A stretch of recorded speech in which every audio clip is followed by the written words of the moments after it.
universe is calling you. The universe is calling me. It speaks both day and night. It's full of dark and light.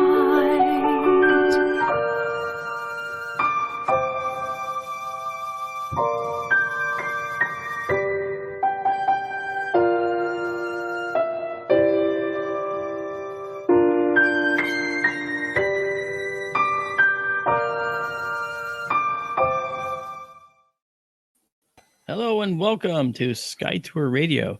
For those that think that maybe this is just another replay, you're wrong. This is live for today, April 23rd, 2023, and we have Daryl down here. Hi, Daryl. How are you? Howdy. Hello, Mark. Hello, Tara. And hi, everybody. Tara over there as well. Hi, Tara. How are you? Good to see you. You too. Hi, Daryl. Hi, everyone. Glad to be here. It's been a while. It's going to be a wonderful night. We're going to, when I started putting the show together, I started realizing there's so much that we have to talk about. So I hope you're all ready to dive in, because I know I am. Yeah, I know, right? It's crazy. So here's the thing. Okay, we've got a ton of amazing objects that the James Webb Space Telescope has seen. And we talked about some of them the other day, or the last time we got in on the air. But, there's a lot more now. And we're going to go through the list and check them out. And I think you guys are going to like this. You've seen them. Some of you have seen these before. Many of you that are listening have seen some of these before, probably in the news. But we're going to talk about them in depth. And that's pretty cool. But before we do that, I just want to say, welcome. And if you guys aren't familiar, we also run a series of observatories around the country. I have one active one in Arizona right now, and we have one here in Connecticut, which is going back in soon. And we have a third one that's going out in Arizona. And of course, Tara over there is one of the movers and shakers in that organization, SkyTourLivestream.org. And she is here. Daryl is one of the co-hosts, in fact, with us on Sky Tour Livestream. It's like all things Sky Tour, right? Awesome. Yes. Cool. Yeah. It's the whole idea, isn't it? Yeah, exactly. Hello. Yeah, he's right. Hey, it's working. We should just give the third telescope to Tara. Oh, okay. Well, yeah, but then she'll have to be able to stream on any night we ask her to. And, that's right. That's right. Yeah, I'll do my best. Okay. Yeah. Darn. So the thing that's neat about this is that going back and looking at how it all happened, and I'm not going to go through all of it, obviously, but I remember sticking a little yellow flag in the ground out on the property. And I might have shown you this flag before, and I'm not going to show you now, but I just stuck it in the property, and it was on a patch of dirt out in the desert. And it was on 5 acres of land that had been cleared specifically to make it usable land, including land for an observatory. It wasn't mine. Okay, it belonged to another landowner and a good friend. And so that yellow flag stayed in the dirt for months. So much so that the next time I came out, I could visit my little yellow flag sitting out there in the dirt. And I looked at it and went, someday you'll be a thing. I'm not even sure what that thing is going to look like yet, but it's going to have a telescope inside of it. And I'm going to make an observatory here, and we are going to access it remotely from thousands of miles away or anywhere in the world. And then we started a GoFundMe, and the GoFundMe was wildly successful. And it brought enough money to make the building, buy the telescope, and put it in. And before you know it, I was standing on a concrete slab. Tara was there. You remember Tara? I do. Ta-da, you were there. I think you took a photo of me with my hands out looking at the sky. And I believe the landowner was standing right next to you. And we got that really nice picture. And it's that was the beginning. And then the building started after that. Now, I wasn't here for the build. I wasn't there for the building because COVID hit and there was a telepresence thing required. I couldn't get out there at the time. So I had to watch through a phone and, Tara or Marianne, Rob would be out there with a phone, just pointing it at the guys constructing, saying, "Is this what you want them to do?" Kind of a thing. And then Tara acted as the, I would say, foreman of the job, and she would actually just go to town telling them what was needed. That's It was right. like I was listening to myself, because she was did such a nice job. And if I've That's never said fun. that publicly, let it be said now. Thank you. Okay. And You said. and then with Daryl's talent, okay, Daryl joined us to be a co-host. He had been with us earlier, but he joined to be a co-host. And Daryl is an astronomer's astronomer, as I call him, and then he'll always go, "Oh, see," but it's true. Okay. I was with you before you ever built the observatory in You were. Arizona. Yeah, that's what I just said. Yeah, you were there before, and then we built the observatory in Arizona. I remember there were nights when we didn't have all the components in place, guys. And so what we would do is I would have the telescope aligned so that it knew where it was looking in the sky. But before we had the ability for the telescope to calculate for itself where it was looking in the sky, because that's what they have to do. I mean, if you're going to run them remotely, we had nights where we lost that information. And I had to restart the telescope and hunt for something in the sky by moving it up and down, left and right, until I found something we knew. Remember that, Daryl? We would do that a few times. Oh yeah, That's incredible. that was actually tons of fun, because It was. we found a lot of stuff that when we found it, we didn't know what it was, but we learned what it was, and Yeah, like the Dark Horse Nebula, the Seahorse Nebula. Cool. we And made a found lot of discoveries. We did, and it was kind of fun, and that happened during the summer. And one of the things that I tried to look for was the star Antares in Scorpius. And if I found Antares, I knew it was Antares because just to the west of it was a globular cluster called Messier 4. And if I saw both of those, I knew it was Antares, and then I could set the coordinates for Antares. And that was doing it manually. Now we've added, well, not now, but gosh, over, I think it's 2 years ago now, we added the technology for the telescope to look at any star field at all and figure out where it was looking. Okay, that's called plate solving. So in other words, for this square image, you have stars. Dot, dot, dot. Can you see them all? Can you see the stars? Okay, well, you see these stars in here, for instance, and those stars became a pattern that the telescope could recognize, a program running behind the scenes, I should say. And so the telescope would know where it was based on that. So once we added plate solving, Daryl and I didn't have to go hunting around for an object we knew. But that was fun anyway. And I have a feeling that we're going to do that again, Daryl. We're going to just start hunting through the sky and seeing what's there, because that's the joy of discovery. So It was, and I mean that's like astronomy in its purest form. I think it is. What's in the telescope view now? It's the discovery aspect of it. Yep. And so we'll do that on one of our next live streams, and maybe after later on tonight, if it's clear out there, we'll actually do it again. We'll do it. Cool. So, but we'll go on a voyage of discovery. It's going to be sliding through the summer, spring sky, and see what we find. And I won't even care where we're looking. We'll just go looking and see what happens. Now, There's always something to learn. There is. There's always something to see. Yeah. Yeah, it's awesome. So, and that's Sky Tour live stream. That's our telescope system. We have people come in from all over the world. We have a Patreon. Please support our Patreon. That Patreon is how we get to keep going, frankly. I'll tell you a little thing that happened on YouTube. I actually have music that plays in the background, and that music was free, and you didn't have to give any attribution. In other words, say where it came from.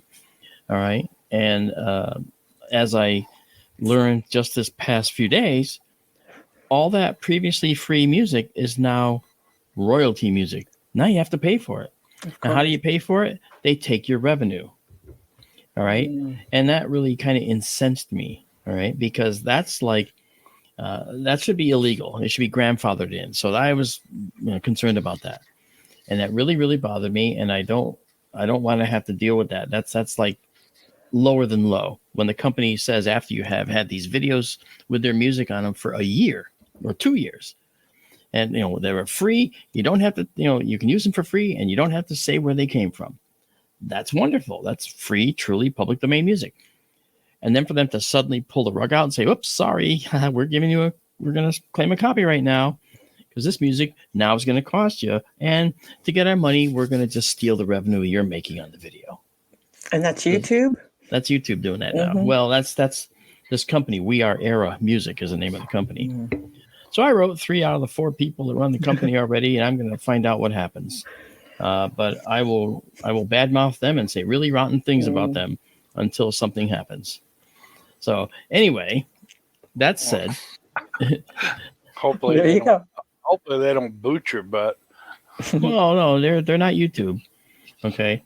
But the bottom line is that these folks, that offer free stuff, they can't just start charging for it after you've already included it and say, "Oh, well, now you owe us because you've been using our music." No, that's not the agreement. That never was how it was. So we'll see. Didn't we always learn there's no such thing as a free lunch? That's right. And Snapple. There ain't no such thing as a free lunch. That's right. Well, sometimes people learn that the hard way. Yeah. Well, there's an upshot to this because what I've done is I've got all new music and it's all royalty free. Awesome. Without attribution required. And I'm going to use this new music and I actually like it a lot better. Great. Right. Yeah. Because I got used to hearing this other music, yeah. Charles says, bait and switch. Yeah, that's right. That's exactly what I kept saying in my head over and over, Charles. But I don't get to hear the music anyway. So there. I know you don't because we last time we tried to include the music so you could hear it, you had trouble because my voice would get knocked out by the music at times, and I tried to avoid. So you're on a totally separate track. You're on a separate track down there. You're over here and I'm over there. Okay. That's all right. So, folks, if you haven't guessed, the Sky Tour live stream is this wonderful tour of the night sky, taken with our currently only have 1 telescope in Arizona that we're running, but we're going to have 2 out in Arizona in the next several months. And you're going to see both of those at the same time on the screen, and you're going to see one that's a zoomed-in view and a wide-angle view, looking at the same object. So just imagine going to an object like a beautiful globular cluster, and you see it in a frame this big, and there's a tiny little thing here with lots of stars, and then you zoom in and see it this big on the screen. Cool. And you see them both at the same time. So we're going to be having 2 telescopes, one that has a very long focal length, it's called, and a short focal length. Long focal length means more magnification. Short focal length means wider field of view. Okay. Our current telescope has a 2 degree by 1.5 degree field. That's 4 full moons across and 3 full moons tall size field. That's a lot of sky.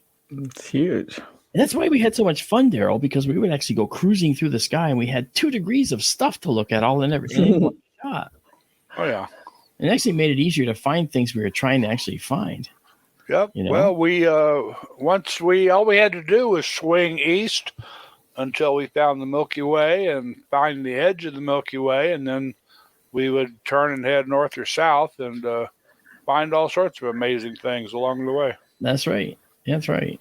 I kind of like that. I think because that reminds me of when I was a kid looking through the sky with my telescope. I would just move it and see, wow, look at that star field. And I'm going to admit something to you guys. I used to have a TV in my room, in my childhood room in my house. And I took black paper, and I cut it to the size of the TV screen. And I put it over the TV screen, taped it all around so there was nothing you could see. I'd make pinholes. There's pinholes all over it. And now I would sleep next to what looked to me like a spaceship window that I was looking out of all night. And beautiful stars on the screen all night long. And because the screen is, of course, got static on it, because I went to in between channels with the sound off, the stars were flickering. And it looked pretty cool. That's very interesting. So, and the other weird thing I did was in that same room, this got my mother pretty angry. I took out my Scalenate Pleso. Daryl knows what that is. The scale the makes me Star Atlas. a Star Atlas. That's right. And it comes in like 14 or 16 sheets, big cardboard sheets, and you'd have all of the constellations and objects in it for the whole sky. Well, not just the northern sky. Well, anyway, I took that and I used it as a model to paint 3,000 stars on my bedroom ceiling over 4 days. Okay. I stayed in that room for literally almost the whole 4 days. I blocked out all the windows with sheets and blankets and made it really dark in there so I could still see. Why dark? Because I was doing it with glow-in-the-dark paint. And I made these glow-in-the-dark stars overhead. So realistic that the combination of all the tiny dots I made from a distance gave you the view of the Milky Way. Oh, okay. Fun. Yeah. And the roof went like this. It went flat and then it tapered down at the wall because it was what's called a dormer. So it had a slanted roof at one end. And so that was where the horizon was. And I put trees on the horizon by making lots of stars, but strategically leaving out where the limbs were. So they were effectively blocking it. So what you got was a reverse silhouette of the trees on this little horizon. So you could, and the thing was, anyone that came up into my room, okay, had the bright lights on or daylight, okay, and then when it was nighttime, I bring them back and say, okay, you ready? Look up. And they look up and, suddenly their brain says there's a ceiling there, but their mind, what they're seeing with their eyes, is telling them there's no roof. And everyone that looks up gets dizzy because suddenly their brain is trying to figure out ceiling, stars in the distance. It gives you a real disoriented feeling, and because it's so real. And you would end up having to lay on the floor. And I remember many times just laying down on the floor and looking up at my universe. And I painted the winter sky in the ceiling. So we had the winter Milky Way. I had Orion, I had the Orion Nebula. And of course, the Orion Nebula and Orion were down on that little slant. So it was partially into the trees. Cool. Okay, so to speak. So so now I think it's time to stop talking about that because it makes me want to go paint the ceiling in here. Okay. We should all go paint the ceilings. Let's all go do that. Mm-hmm. Let's see. Where is James Webb News? Okay. Yeah. Okay. Thanks, Ray. Okay. So that's what the show is, Ray. Get with the times and deal with it. Okay. This is called the introductory monologue. Look how shows are made. So anyway, so if you get a chance, it's skytourlive.org. I would love to have you join us at skytourlive.org. Okay. This is our portal right there. skytourlive.com, which is also skytourlive.org. And you can join us there, see everything we've done. You can go find the beautiful images that we've taken. Yeah. Okay. And just check them out. They're wonderful to see. Okay. Now, if you join our Patreon, we have multiple tiers. You get really cool stuff for each tier level. All right. So that's kind of neat. You also get some of the highly processed imagery that we have, which I think you'll really enjoy. And so anyway, you can do that for as low as $5 a month. Okay. So very cool. I think it's a wonderful idea. Mm-hmm. Yeah, it's wonderful. All right. So that said, tonight something real quick. Yeah, please do. Folks, be on the lookout if you're at least in the northern half of the country, or maybe even if you're in the southern half, and your weather's good, go out and look tonight. Check spaceweather.com. There was a big halo coronal mass ejection a couple of days ago, and it's due to hit Earth either tonight or early tomorrow morning. And you may have heard that we had a huge show of northern lights, auroras, recently, that they saw them all the way down like in New Mexico and the southern U.S., and we may have a repeat of that overnight tonight or tomorrow morning. That's wonderful. That's wonderful. We have a lot of wonderful people watching and listening to us right now. I want to say hello to all of you. I can't go by name right now, but thank you so much for coming out and seeing us. And we will see you soon. Hopefully tonight we'll get to do a stream. And that'll happen right after we get off the air at 8 p.m. Eastern time. Right. So one thing I'm going to give you an update on the show. The proof is out there. I'm their one of two image analysts that the show has on History Channel, and normally they come out here 2 times a year, and we do 20 stories roughly. Well, this show is actually up and coming. So if you get a chance to watch History Channel's The Proof is Out There, all right, you have to check it out, because not just because I'm in it, okay, but because it's a fair assessment of the actual data that's being submitted by people, viewers, much like yourself, right, to the show. And this time when they came out, they signed me for 40 stories, not 20. Awesome. So the show's doubled in size. Okay. And so it's getting a lot of critical acclaim, all good news. So I think that it's worth checking it out. All right. So next on the list, I want to talk about I think I mentioned the telescope update out there, but what I want to say is a little discussion about what focal length is, because the focal length of a telescope determines things like field of view, magnification, best magnification that's used, the highest useful magnification, things like that, and more. But and Daryl knows a lot about these things too. So the current telescope we have, when we bought it from the store, we bought it from the place, it has a focal length of 2,032 millimeters. Now, what is 2,032 millimeters? Well, 80 inches.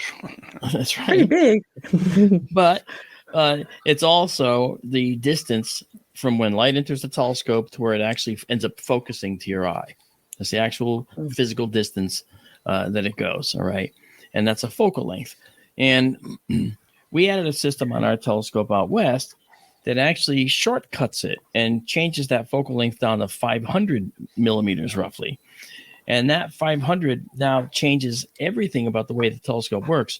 That's why a telescope that we have, this telescope would actually have a field that was less than the size of the full moon normally. And now, or just about the size of the full moon. And it is now 4 full moons across and 3 full moons tall, as I mentioned. So we've added that system to this, and instead of running at what's known as a photographic ratio of f8, okay, remember on the cameras you have 5.6, you have 8, you have et cetera, then you have 16 and 22, sometimes even 32, okay, on the barrel of the camera. Okay, right. Those are the f-stops, right? Well, you know that when you go to f22 on your camera, that the opening closes down really small. So not a whole lot of light can come in through that little tiny hole each time. All you see is my eye. Okay, well, at f2, which is what we're running, a lot of light comes in. At f8, not a whole lot comes in. But you get some, obviously, you get a good deal. And it's like a compromise, but we're running at f2. So that means that we get a lot of light. It's a big wide field. So our stars, the bright stars, always have these big halos around them. And that's kind of, it just comes to the territory. But for that, we get gorgeous images. So when you join us, you'll see. So can I add in there for a second? Yeah, of course. Okay. What Mark is saying, if you use a camera, like with interchangeable lenses, telescope is simply a telephoto lens.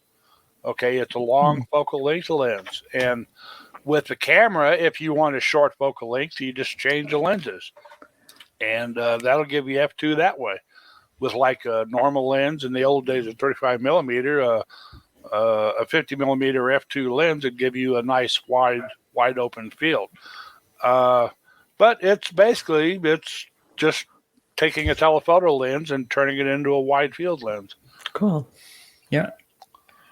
And that's what we've done with the telescope out west. And yeah, at some point maybe we'll discuss the mechanics of how we made it a remote system. that I can run from over 2,500 miles away. Yeah. And the other thing is, June 2 through 4, I'm going to be at Indian Wells, California, at Contact in the Desert, that conference. And one of the things I'm going to do, besides a lecture, is a Sky Tour live stream live with a studio audience observatory session. So it's going to be kind of fun. Yeah, it'll be fun. Yeah.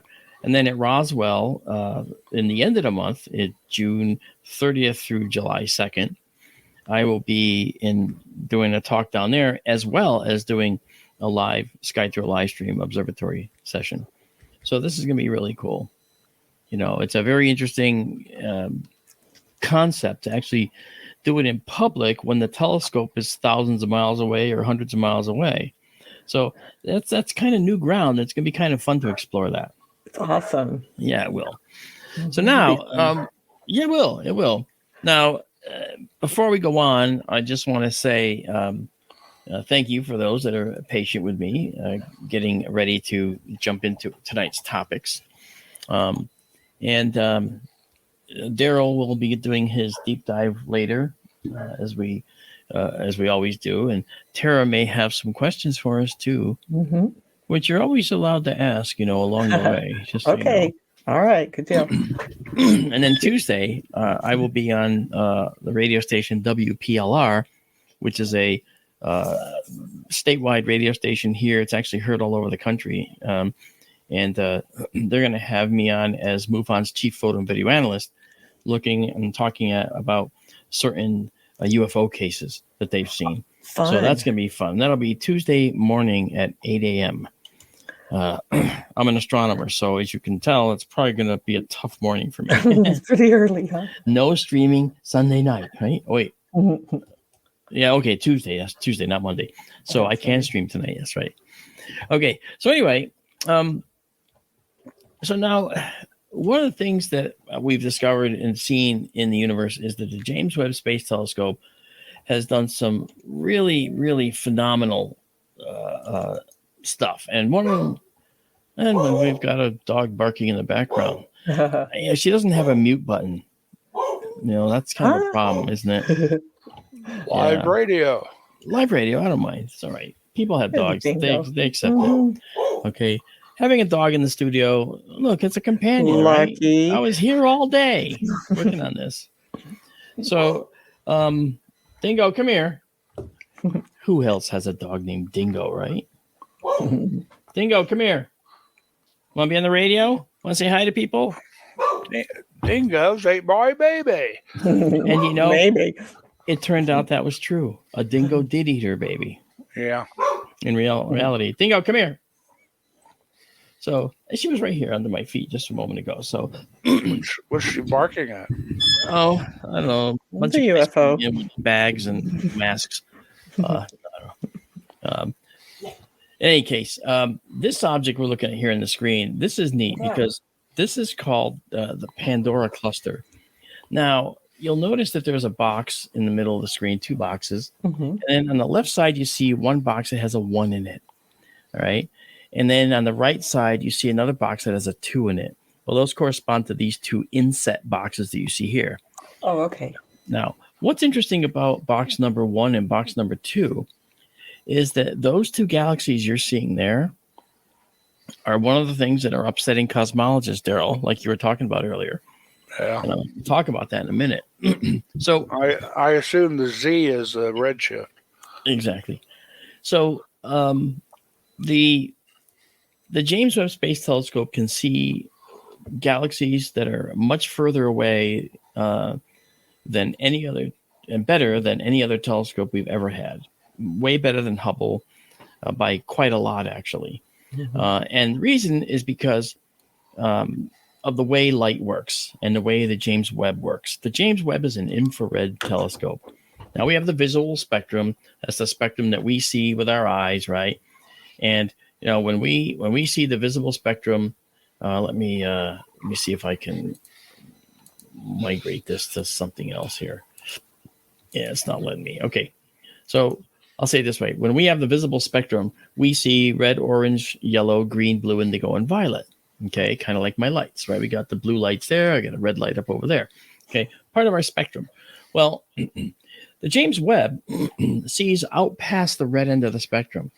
It doesn't see in the visible light. It only sees the infrared light.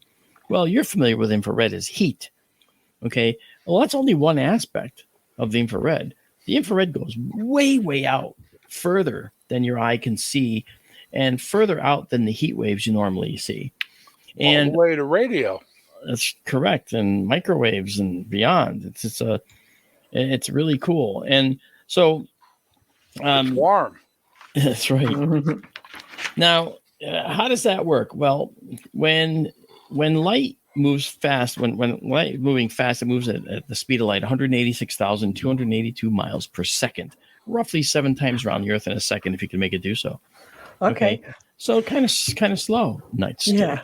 Well, anyway, so that's how fast light moves. But if you're the light of a galaxy, as the galaxy is moving away from us, okay, everything in the universe is moving away from each other because, of course, the Big Bang, right? Well, Edwin Hubble discovered that the further away a galaxy is, the faster it moves away from us. That's called a recessional velocity, but don't even worry about that. It moves faster the farther away it is. Faster, farther. And that speed does something to the light. And we've discovered that when an object is moving away from us at a high speed, its light is shifted toward the red end of the spectrum. And that's called redshift.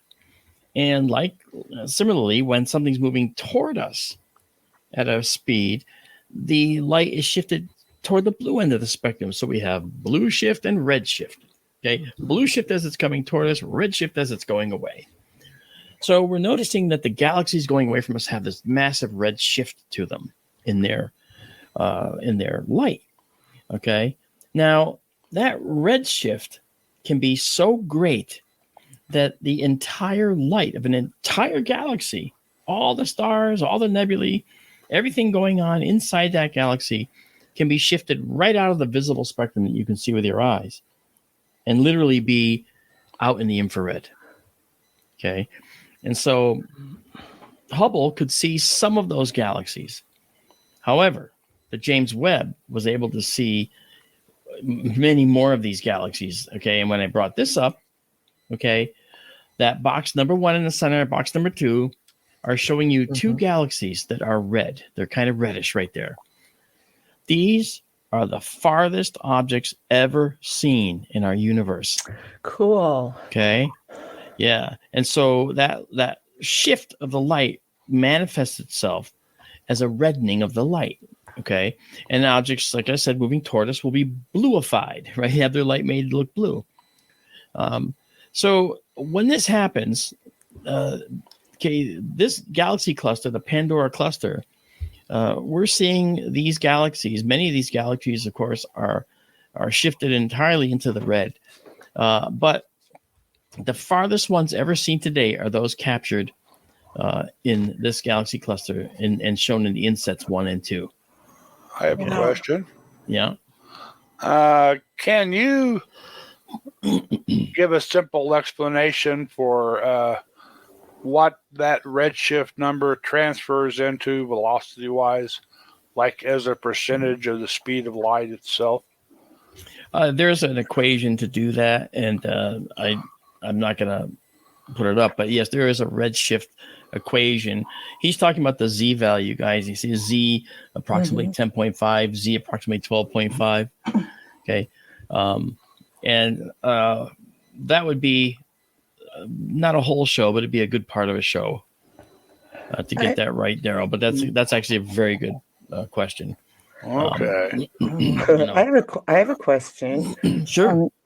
So these galaxies, these oldest galaxies that they found, what did they discover about the shapes of them? And was that anything remarkable? In fact, Terry, you hit it right on the head. Okay, the shapes of these galaxies, as discovered, are what are causing cosmologists to stand on their own heads.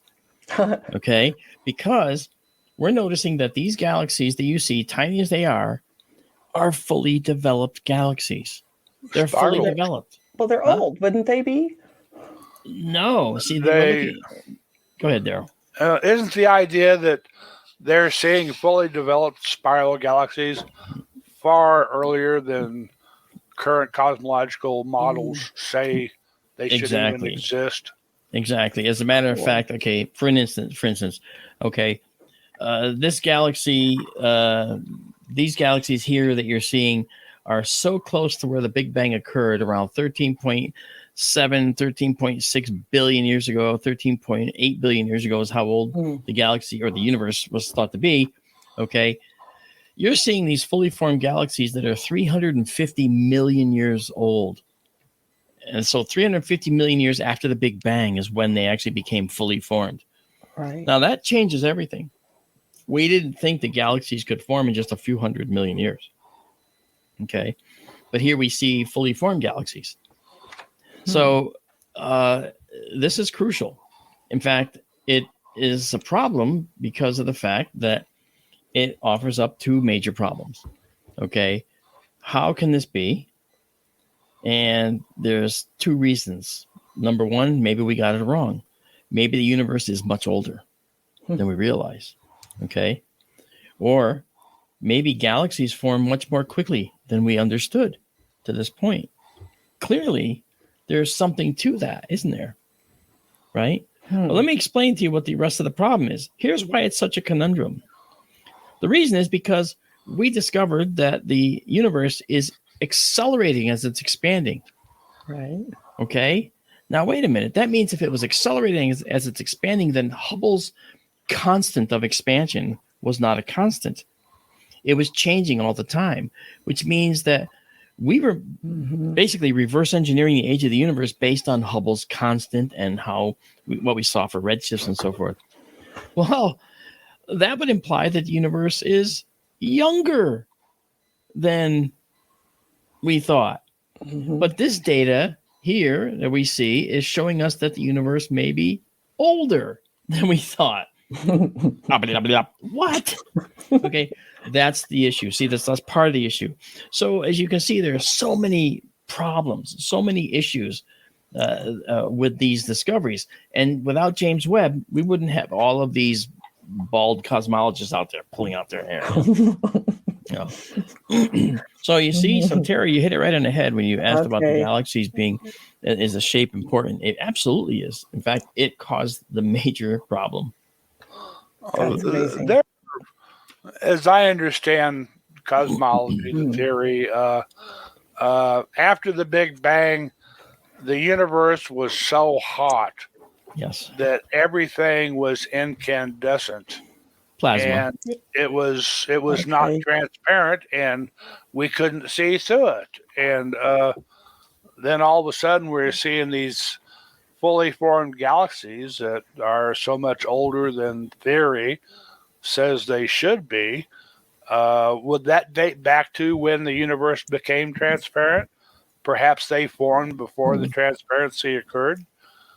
Well, the problem with that theory, if our theories are correct, is that there were no atoms at that point, just fundamental particles at that point. Right. Yeah. So that's the idea, right? So if there were only fundamental particles, then we couldn't have atoms to make up the dust and the hydrogen atom, which is a nucleus, so a proton and an electron, and thus get that to occur and make fusion of hydrogen nuclei and so forth, and then make galaxies and so forth, as you point out. But it is, again, it's all a conundrum, isn't it? But now you see the problem. The accelerating, expanding universe would tell us that the universe is younger. And then we see this image that shows us galaxies way back just after the Big Bang, which says maybe we got it wrong. The universe is older. Older, younger. Make up your mind, right? And that's part of the problem. I have a follow-up question, please. Sure, please do. Daryl, you talked about like the universe became transparent. That's an interesting term. And is that when the dark dust collapsed or created stars? I mean, what changed? Was it? I can actually answer that, and if you want to take it there, you can. But what happened was, when they say that it was opaque, what it meant was that the universe was so hot that you basically just had plasma from these fundamental particles. But as it cooled, then the plasma was no longer a loose electrons flying around, which is a fundamental particle, or a proton made of 3 quarks, which is flying around. But the electron and the single nucleus proton would combine and form a hydrogen atom. So when the universe became more transparent, that corresponds to the time when atoms started to form, when the universe was cooler, in the theory. But now, I mean, 25 years from now, we listen to this broadcast again, and they'll say, God, that guy was so stupid. How could he say such stupid things? We may not know, but right now, that is what we know. And so, but the transparency came about when the universe cooled and particles could actually form, atoms could actually form.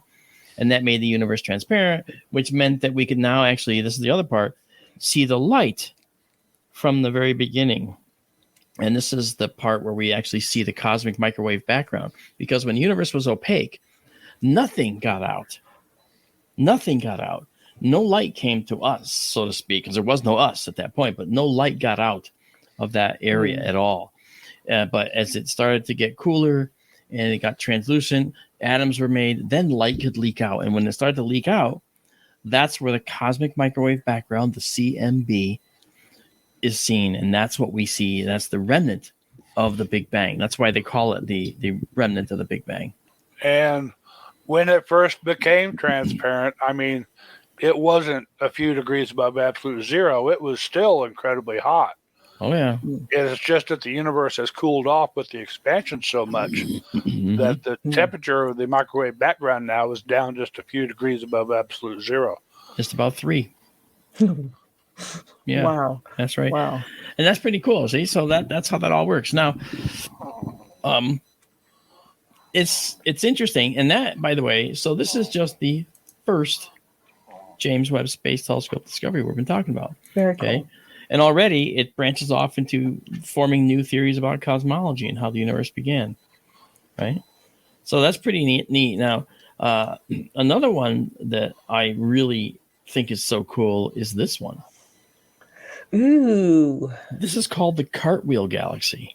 Oh, yeah. And this image of the Cartwheel and its companion galaxies is a composite from the near-infrared camera, the NIRC camera, and the mid-infrared instrument. So the NIRC is the one that makes these little diffraction spikes that you see in the stars. Daryl pointed that out before we got on the air.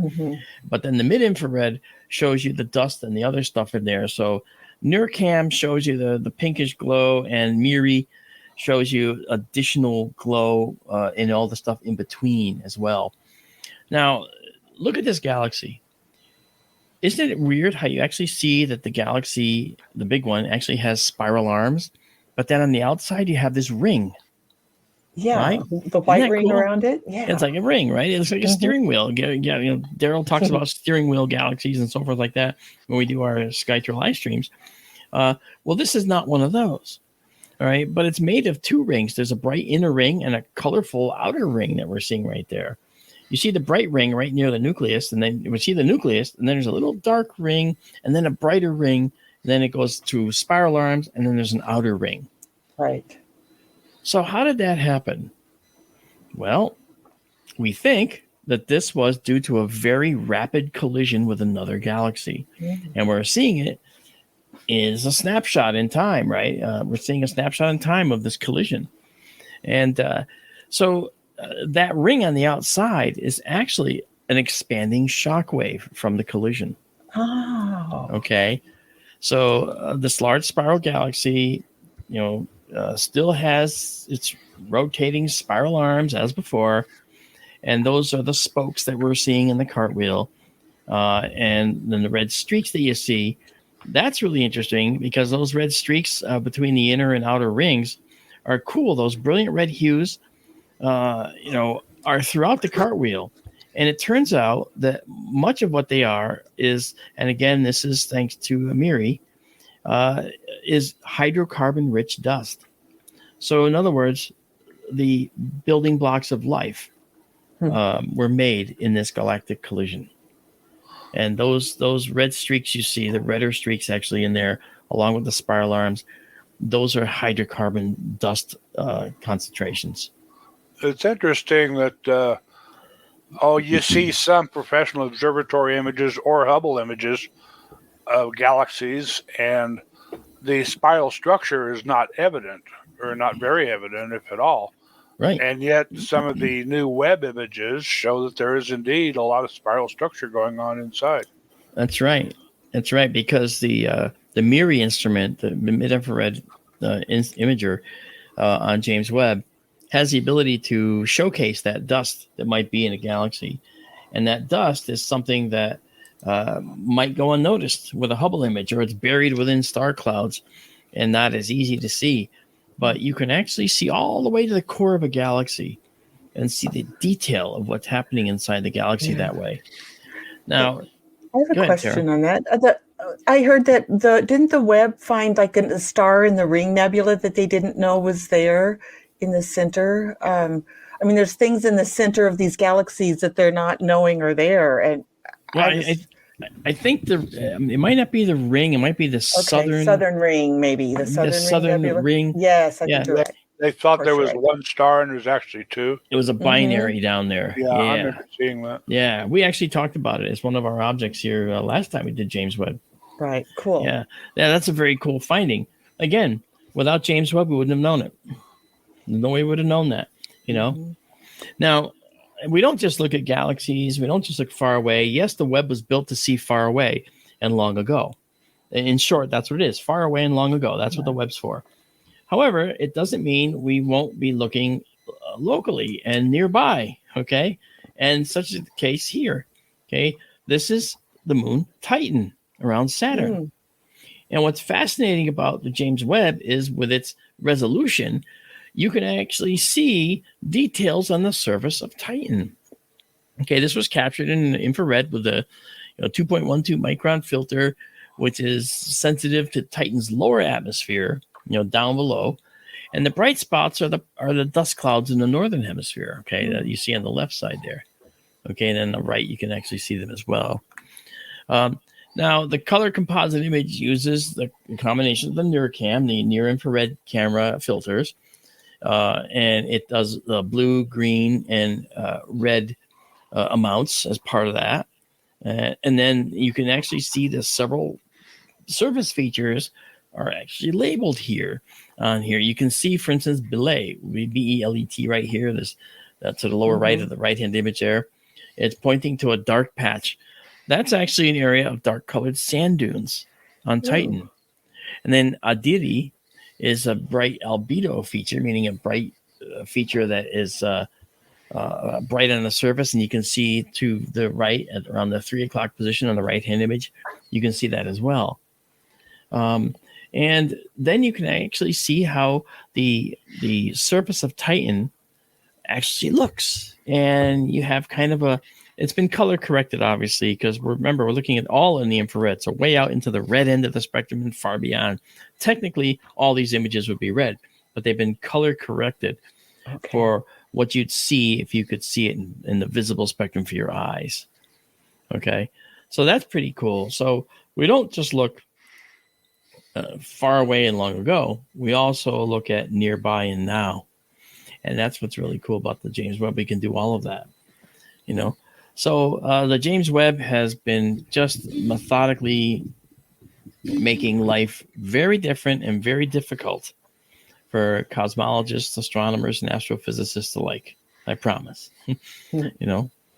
So one of the other things that we saw, and the Hubble Space Telescope created a shot and took a shot in the heart of Messier 16, which is called the Eagle Nebula. Now, we've looked at the Eagle Nebula, and it has these remarkable pillars that are in it. What do they look like? Well, they look like this. Okay? Oh, so pretty. These are the pillars of creation, as they're called. Okay, and these pillars of creation, as shot by Hubble, were astonishing. When we saw these, we were like, "Holy cow! This is the most amazing thing!" And it was, wasn't it? Okay, and this is a Hubble shot. Yeah, and it's a Hubble shot. So the question becomes, well, what about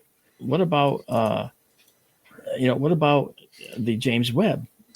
Well, James Webb pointed its near infrared camera at the pillars of creation, and it captured this view, which was released relatively recently. You compare the two. This is Hubble, all right, which is a beautiful false color image. And then you have this one with near infrared, all right? Which and it's false color too, right? Yes, it is. Yeah.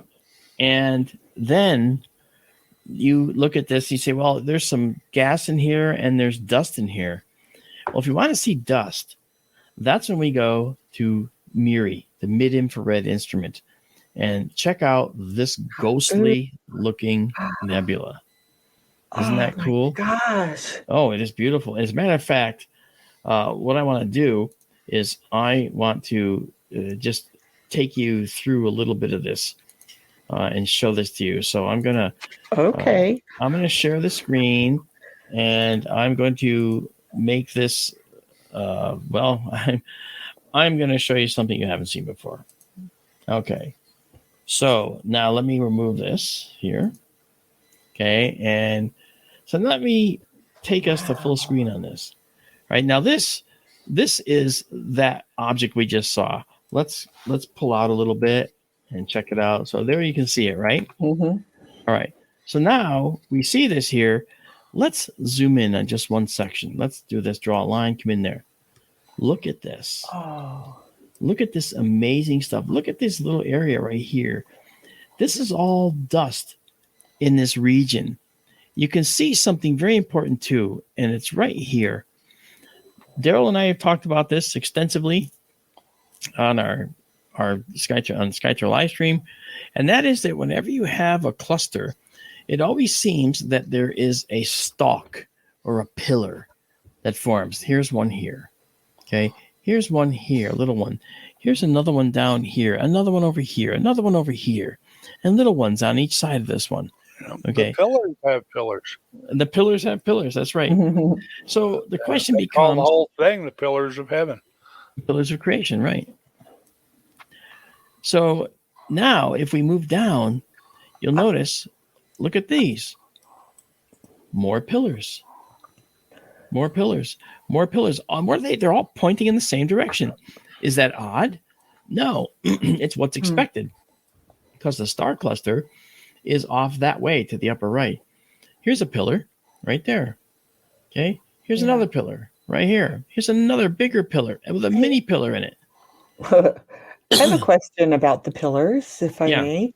Yeah. So, to me, when I look at them, it looks like it's like these bubbling clouds that are erupting and forming these pillars like they're alive. You know, you can imagine this. But is it that the gas or those whatever the dust clouds or whatever are collapsing, and is it the collapsing that's causing the pillars, or is it because they're erupting and pushing out? That's close, actually, because the way it works is, okay, you can't see the stars that are causing these pillars, okay? They're way off to the right here in the cluster.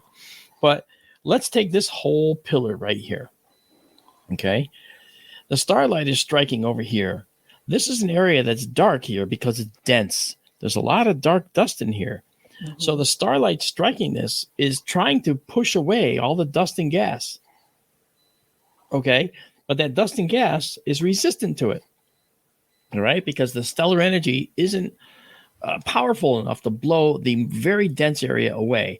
It was powerful enough to blow all the stuff that might have been in here, down here somewhere, okay? This little dark area right here is very dense and was strong enough to withstand the onslaught of this very, very powerful radiation coming from that direction. So what happens is the densest part is up here in the front end. And that protects everything on the lee side. So now that's why you have these pillars form like this, because they are the densest little nodules at the front, and they protect what's behind them. Now, over time, what will happen is what we see happening here. Here, it's dense, but it tapers off, doesn't it? And it almost becomes nothing here. And that's because the starlight is too, it's not strong enough to dissipate this. But it is strong enough to reach the lee side a little bit, and slowly but surely is starting to whittle away at this stuff. But the stuff right behind it is powerfully protected by this denser cloud from that starlight. And So- what's happening in those denser parts? Oh yeah. Ultimately, you see that star at the very tip of that little pillar up toward the top. Oh yeah. There are stars forming inside those dark clumps, And eventually they come out. possibly star systems Yep. with planets and everything. That's correct. Awesome. Yeah. Now so this is what's interesting about this. And I know we only have a couple seconds left before a break. But I do want to show you one last thing. Sometimes it's fun just to kind of say what things look like. And doesn't this look like a wolf with his snout? There's his nose. There's his brow. Oh, There's his ears. And these are his paw. This is his paw. you're looking at it from above. That's right. And then here's his left paw, complete with pads and nails. And I don't know what he seems to have vomited up a bird that he ate or something. I'm not sure. But it looks like it. And there's his rear leg, right? I mean, this could be easily called the Wolf Nebula, but it's called the really Eagle creative. Nebula. Isn't that cool? I saw that today. I was like, oh my gosh. Anyway, Called the Dingo Nebula. I know. Isn't that something else? It's the Dingo Nebula. That's right.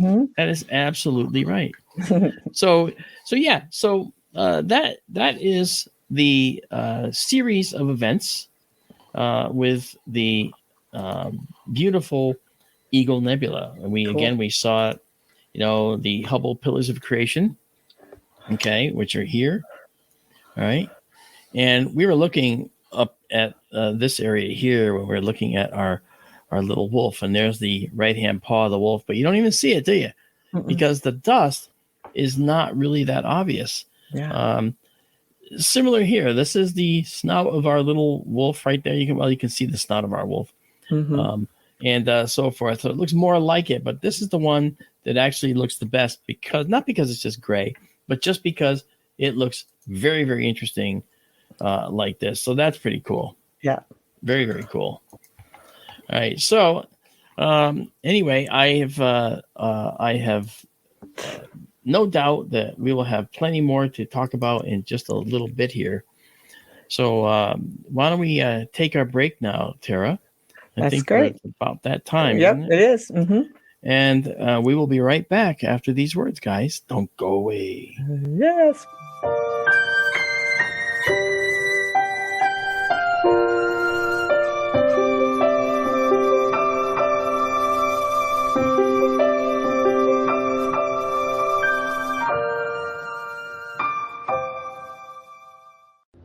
Hundreds of thousands of people have claimed contact. If you're met face to face with something so alien, that will change you. It changed me. Strange things would happen. This was something that I kept buried for years. On Saturday, April 29th, KGRA Digital Broadcasting and Virgil Films have partnered to bring you an event that could open your mind to new possibilities.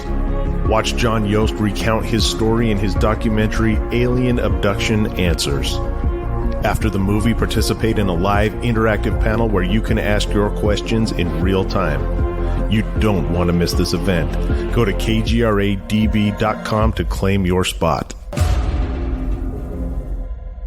Did you know 75% of Americans are chronically dehydrated? If you struggle with focus, run low on energy, or when it's time to finally sleep, you simply can't, this can all be linked to dehydration, and Fuel Up has the answer.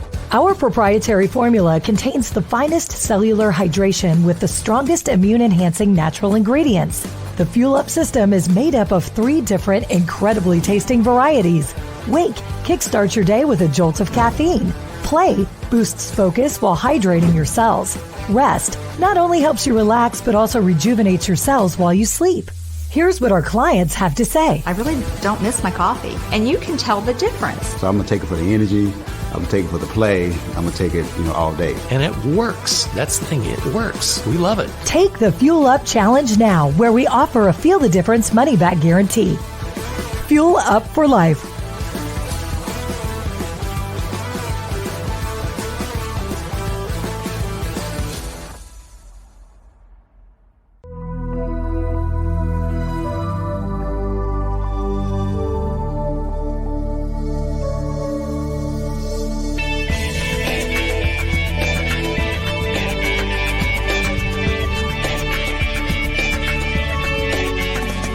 we alone in the universe? The most important question facing humanity is on the verge of being settled once and for all. The Mutual UFO Network has been at the forefront of this journey for nearly 50 years. Our members worldwide are dedicated to the research, documentation, and awareness that will shape the future of humanity. Won't you join us?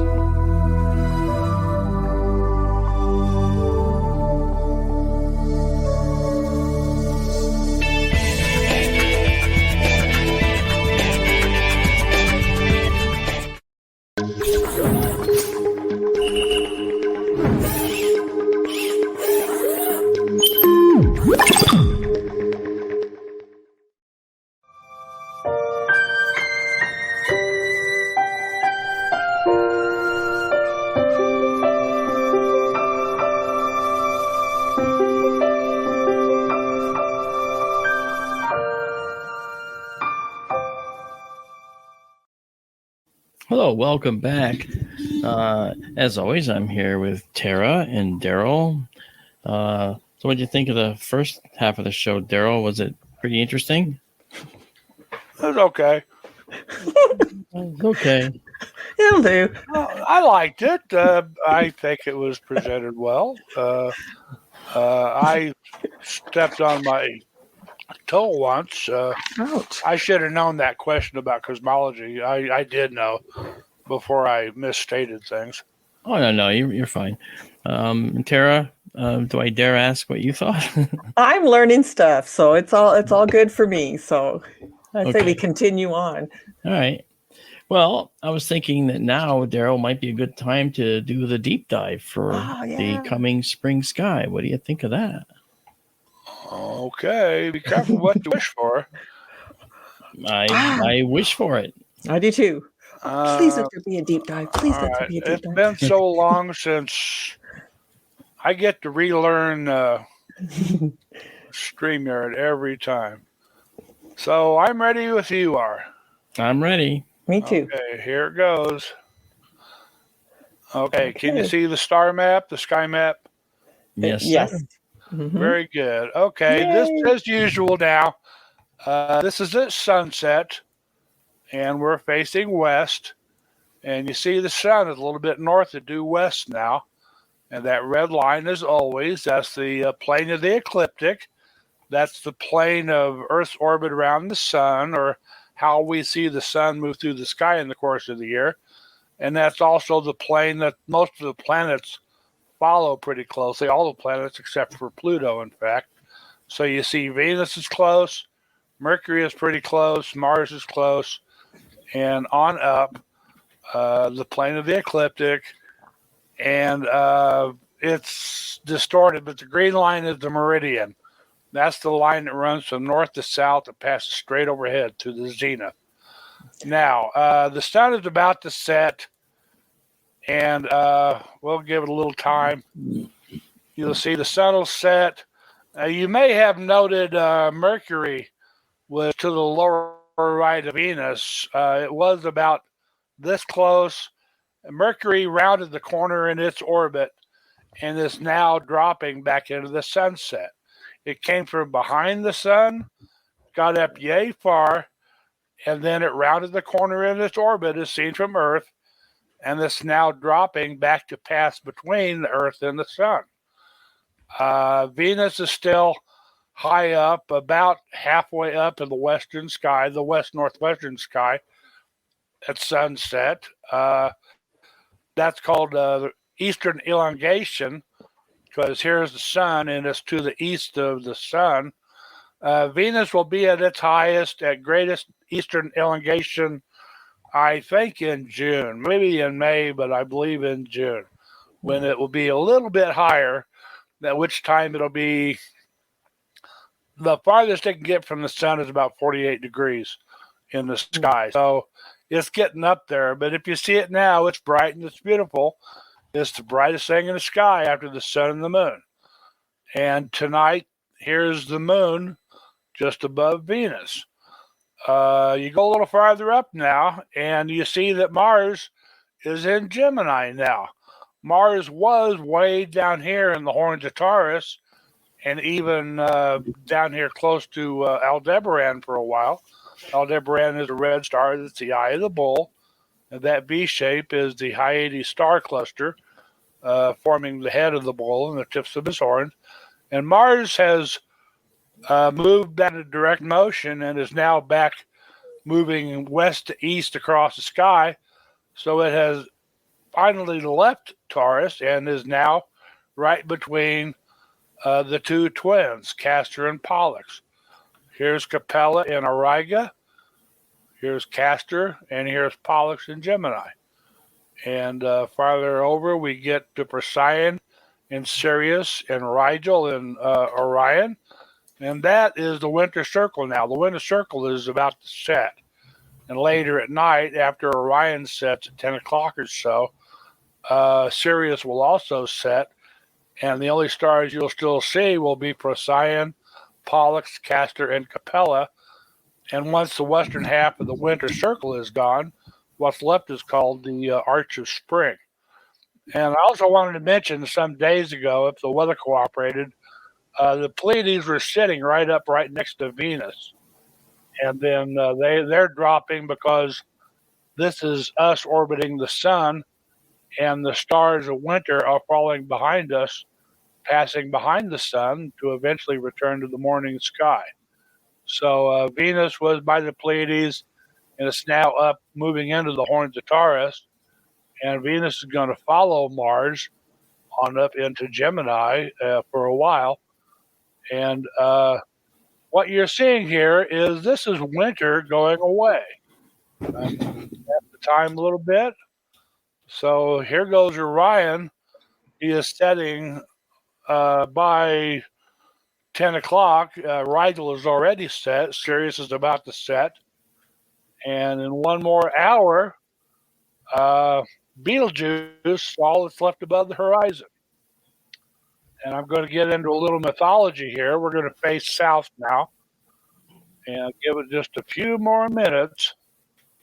See, Betelgeuse is still just barely above the horizon. And look, right there, here comes the head of Scorpius. That bright star is Antares. That's the heart of Scorpius. And this gets into a mythology where the scorpion stung Orion and killed Orion. And the gods put them in the sky.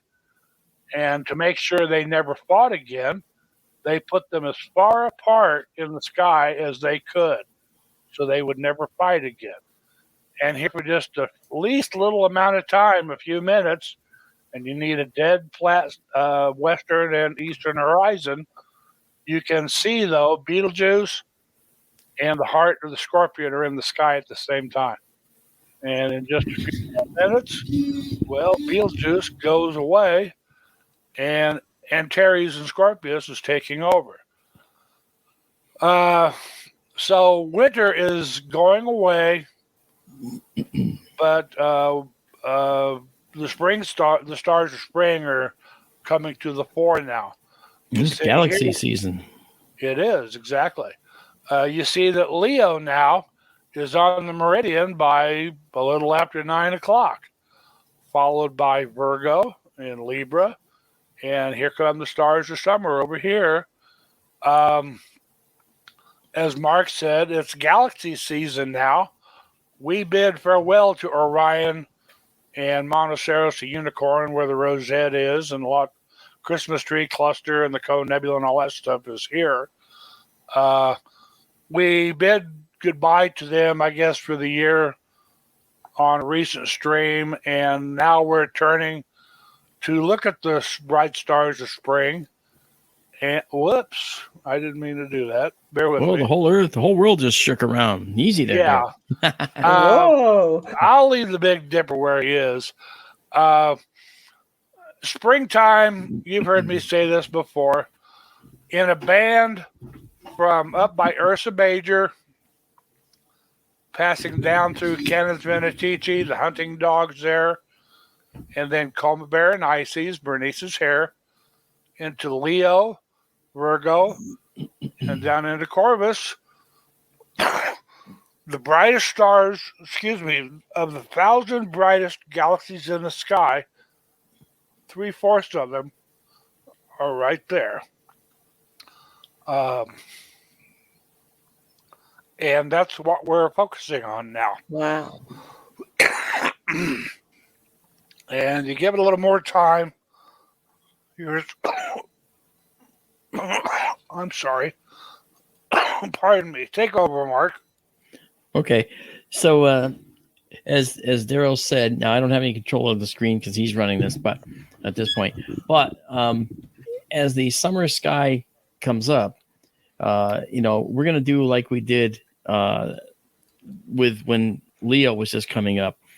All right, we strain to look at the eastern sky to see Leo and the galaxies there, and we're going to do the same thing once we're through with all the galaxies in the spring sky, and we're going to end up looking for our summer objects. We're gonna the summer sky is just beautiful, and with the massive amount of Milky Way that we have, it's looking right toward the center of our galaxy.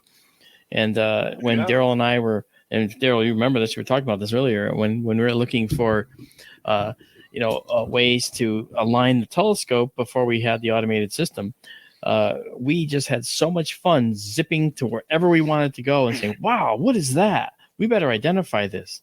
And, Daryl would say, I think it's a Barnard object, which is from a catalog of dark nebula, dark dust in the sky. Yes. And then I would say, yeah, maybe it is. We're going to have to remember where this was. And that was a lot of fun. But back to you, Daryl. Okay. Sorry about that. I had a frog in my throat. That's okay. Better than having an antelope. Yeah. So anyway, here by a little after 9 at night now, Leo is on the meridian. That's about as prime time as it gets. It's due south when you look up in the sky. The constellation below it, this long thing, that's Hydra, the water snake.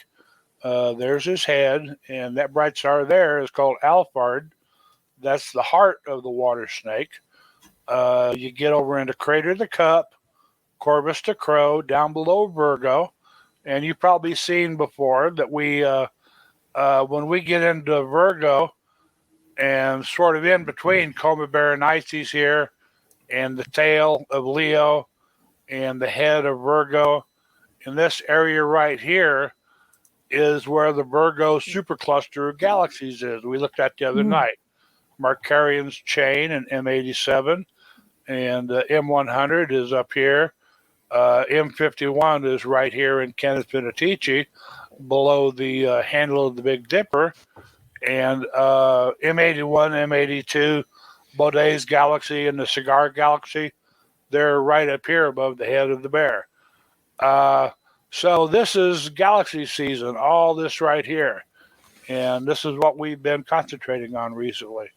Mark, if you want to show any pictures, now would be a good time. Yeah, I'm actually digging one up as we go here to see what we could find. Do you need me to stop the SkyMint? No, I can move it. Don't worry. I can get out of there.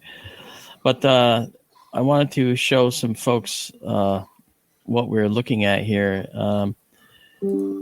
Because it is galaxy season, what we do, we'll go look underneath, for instance, the hindquarters of Leo the lion. And actually, Daryl, if you can zoom in on the hindquarters of Leo the lion, show them the triplet, or where the triplet's located. Okay. Well, come on. There we are. You can see them there. Okay, there's this is 95, M95, M96, and M105, if I remember correctly. And then the triplet, if I remember correctly, is these three over here. It is 65, 66. M65, M66, and the Hamburger Galaxy. Right. They're under 95, 96, and 105 are under the lion's belly, and 65, 66, and the Hamburger are under the lion's hindquarters. Yeah. Now, to know what those actually look like in real life, real time, I will show you, because that's actually pretty cool. And let me show you right now. So this is the Leo triplet right here. Right. Oh. This is the hamburger galaxy right here.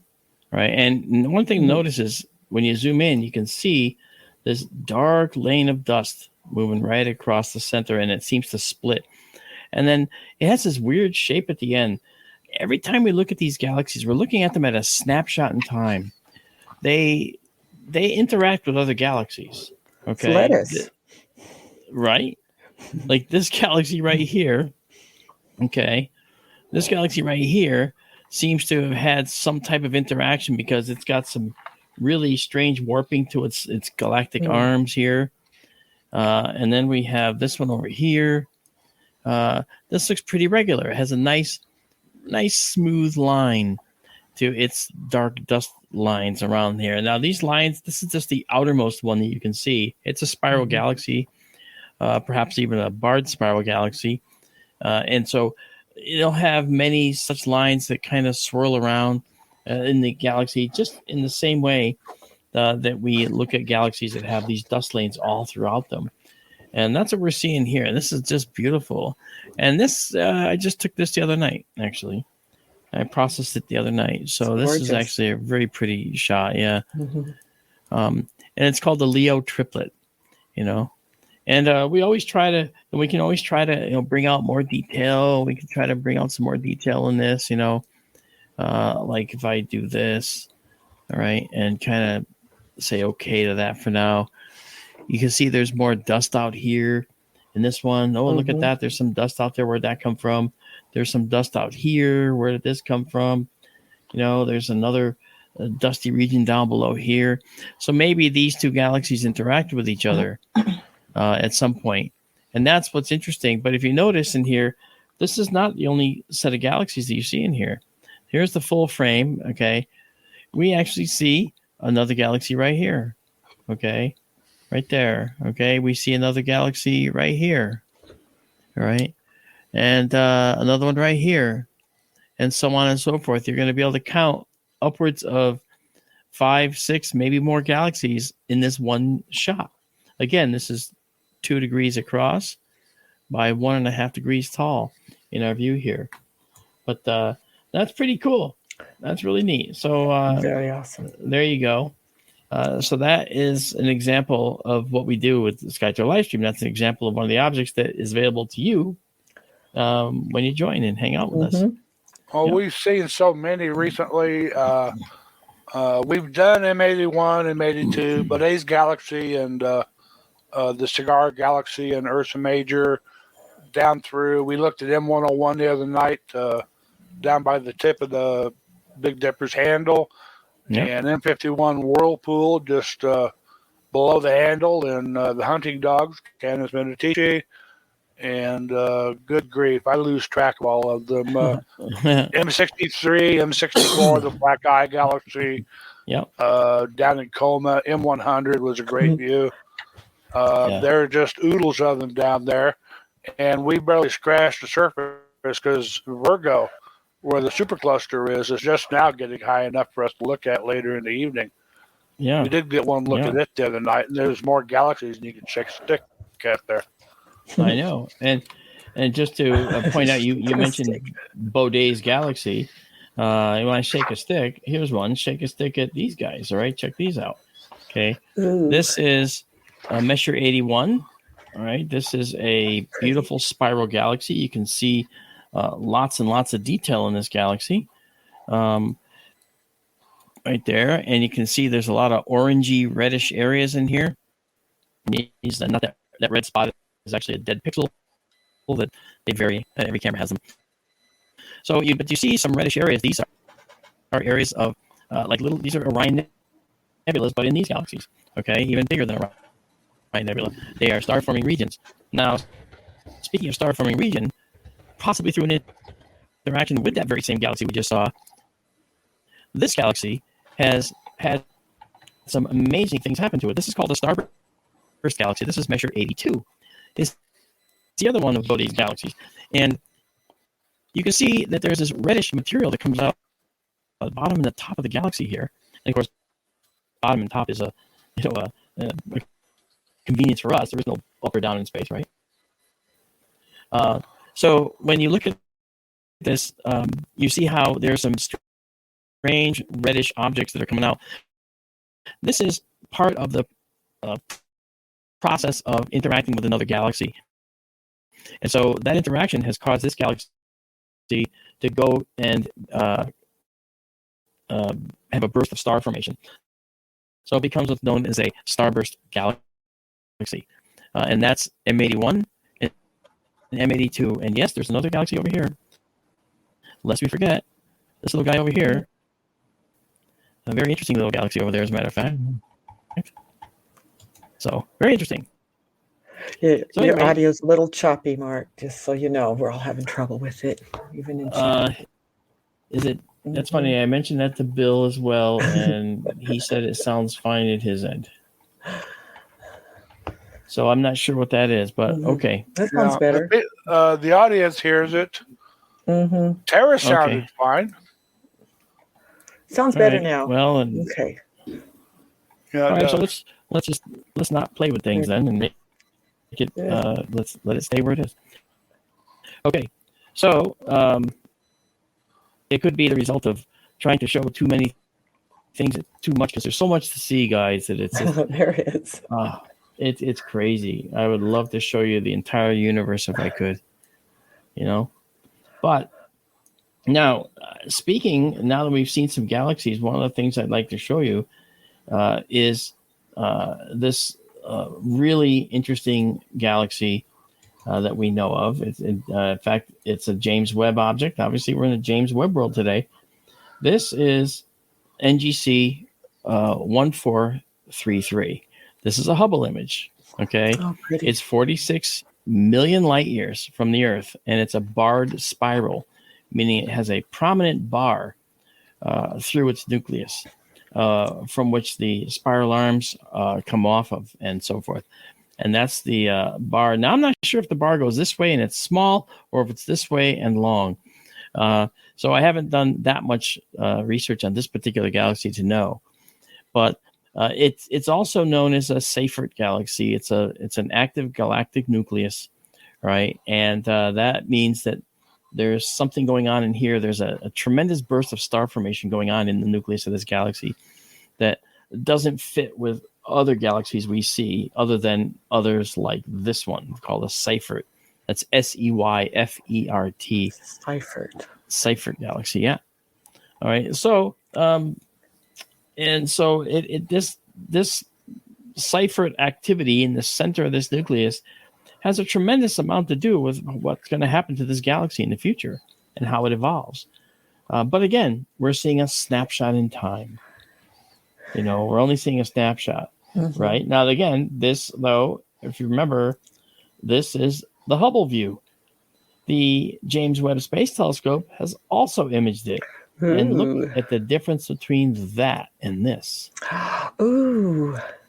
Notice that we have this ring around this active nucleus now. Okay. Now this is MIRI, the mid-infrared instrument. So we're seeing lots of dust. All right. So where the dust is being emphasized, you see the dust around the outside ring. Yeah. So it's true that what you see here, okay, you see dust, but this looks, you see these dusty spiral arms there as well. But interesting how they show up here as well, okay, with the mid-infrared instrument right there. And so we're seeing lots of dust. We don't necessarily see the star-forming regions as brightly with MIRI. The NIRI, the near-infrared, shows those better. But this is just a beautiful view of this amazing galaxy, again, 1433. I assume this showing the H2 regions also, or the star factory, so to speak. They're there, but the MIRI instrument, where the red is. That's right. The red shows some of them, but the near infrared imager, or NIRI, the NIRCam, NARCam, NIRCam shows those regions very beautifully, but MIRI shows them a little bit, but it shows more of the dust. Okay, remember this was NIRCam of this region of space, the M16, the Eagle Nebula, pillars of creation, and then this is Miri showing it. Notice the absence of stars. Right. They didn't remove the stars. It's just that the stars were not what the Mir cam was as sensitive to. Okay? It was sensitive to this dust. All right, so that's what we're seeing. So when we see this, and then we see Miri showing you this, we're now not seeing as many stars. So all this subtle yellow that you see in there, those are all stars. Okay, you see the brighter clumps of regions of the modeling of clusters of hot young blue stars in the outer regions of these arms. But in here, you don't really see them as well. And that's because Miri is not sensitive to those in particular. It's looking for this colder dust, and a hot star doesn't count, right? So it's looking for the cooler dust regions. So where there's a nebula that's cooler in the outskirts, it'll show it. But Neri, on the other hand, will show the nebulae as well, because it's a nearer infrared, closer to the visible spectrum than Miri's looking. But it's really very, very beautiful. But there's another one that, again, speaking of all this, it's just crazy because there's so much stuff to see and so many interesting objects to show that it's just astonishing. And I'm going to show you some more here in just a second. So this is, all right, so there we go. That is NGC 1433. NGC is a catalog of objects, stands for New General Catalog. When I was getting my degree in astronomy, we used NGC designations. We used special catalogs. We did a lot of work with stars in particularly. So we used special catalogs like the SAO, Smithsonian Astrophysical Observatory Catalog, and the BD, the Bonner Durchmusterung, which is a German catalog. I actually have one of those in the back room here. I can't believe I have a BD catalog, but I do. What for? I don't know. Its pages were full of dots, and it's a negative, so they're all black dots on white paper. Cool. Now the next thing that's interesting is that the James Webb has done remarkable work when talking about these galaxies, and one of the things that I want to show you in particular is the differences, the comparisons. I showed you Hubble with the pillars of creation. I showed you Hubble versus the near infrared versus Miri. Well, let's take a look at another galaxy called IC 5332. That's another catalog, IC, letters I and letter C. That stands for Index Catalog. Okay. Why so many catalogs? I actually don't know. A lot of stars? I don't know. A lot of people doing the discovery and cataloging. And why didn't they just not put them in one big catalog? I don't know. Phone book.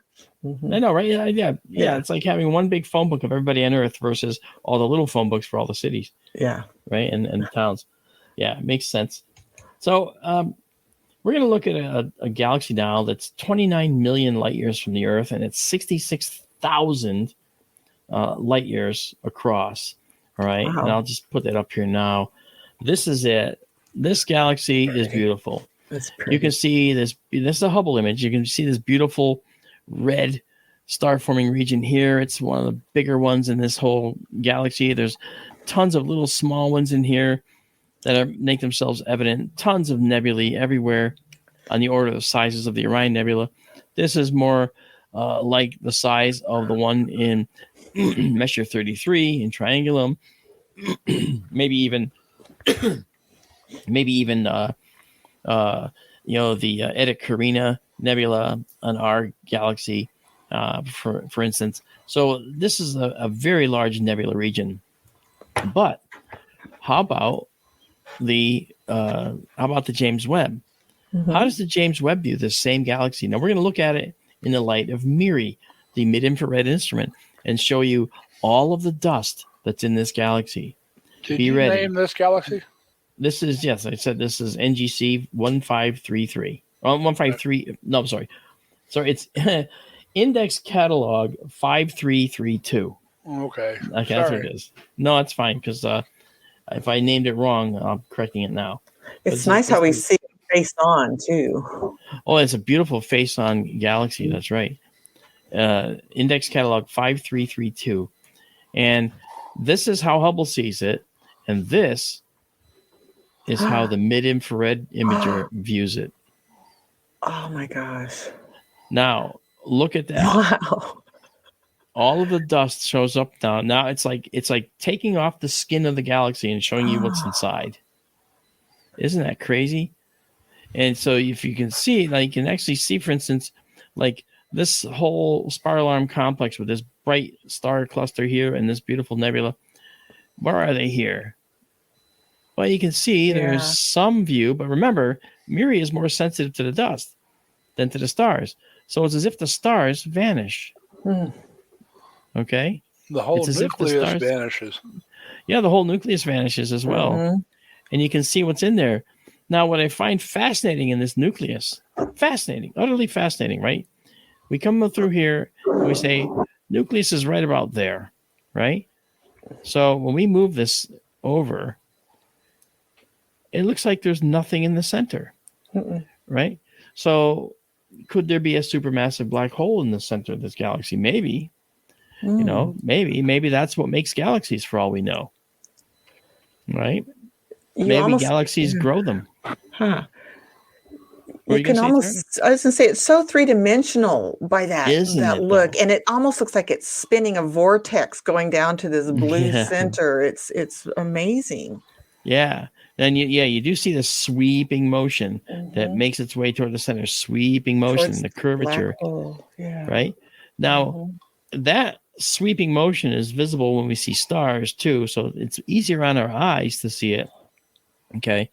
But that actual sweeping motion comes from something called differential rotation.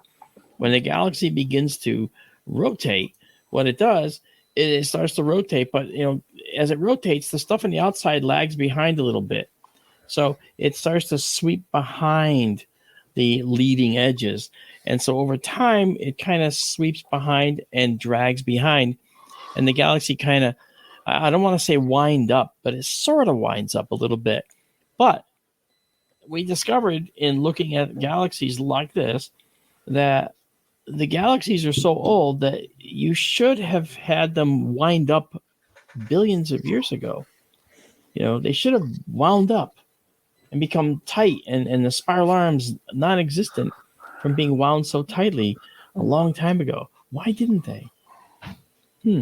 That's where Fritz Zwicky, the famous Swiss astronomer, began to theorize that something must also be in these galaxies that is making them act like more of a rigid disk as they rotate.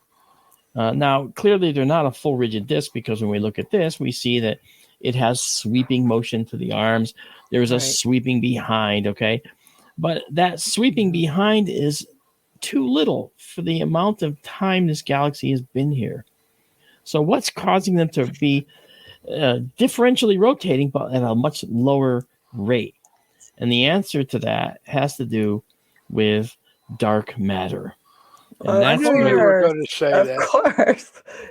But that's was the concept, right? Yeah. And so Zwicky was one of the pioneers. And his daughter, Barbarina, joins us in our Sky Tour live stream events actually quite a bit. That's very nice to see her there. So it turns out that when we look at